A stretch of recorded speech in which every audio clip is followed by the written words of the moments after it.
ni kuigiza, basi huyu mzee amevaa husika vilivyo. Nimeona kwenye hii project ya Diameter. Huyu ni msanii ambaye ana trend sana mitandaoni kupitia nyimbo zake. Ya kwanza ilikuwa ni ile Kidampa, hii hapa na yule msichana. Mindo yule lokupenda ilo ukaniona Kidampa. Okay, na ya pili sasa ni ya hii ya huyu mzee ambaye imetrendi, inaitwa Fala. Isikilize nayo, umeona akiimba kwa hisia na uhalisia wa hali ya juu. Msikilize.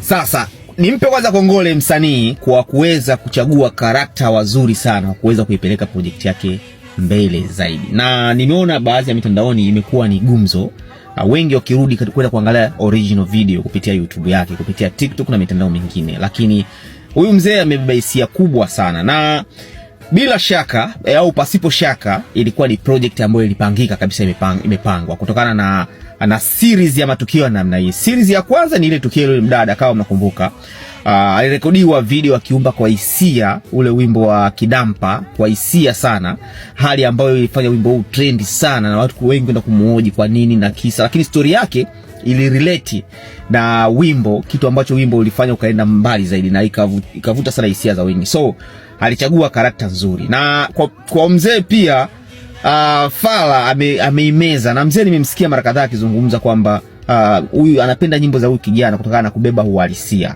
It's true kabisa, anajua kuchagua karakta wazuri. Sasa kwangu nasema huu nasema ni arts nzuri au ni sanaa nzuri ambayo ameitumia msanii kuweza kuchagua karakta wazuri. Maana hii ni planned kabisa, yaani kwamba haiji kwa bahati mbaya.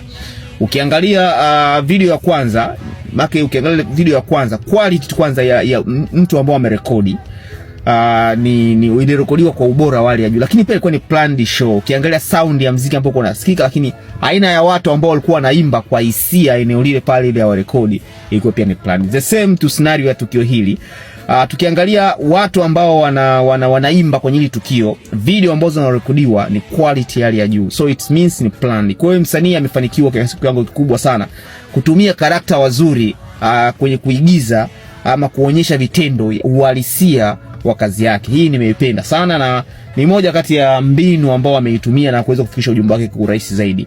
Tumeona ngoma sasa hivi na trend kila sehemu mitandaoni, kwa sema hii nisiache kuizungumzia. Amefanya kitu kizuri sana, mwenyewe nimependa, lakini stories zimekuwa nzuri na zimerelate. Na kama mzee kimemkuta hicho, basi Mwenyezi Mungu amfanyie wepesi, na kama yule binti kilimkuta, basi huyu mhusika alijua kuchagua karakta ambao wamewahi kupitia matatizo ambayo yamewakwaza.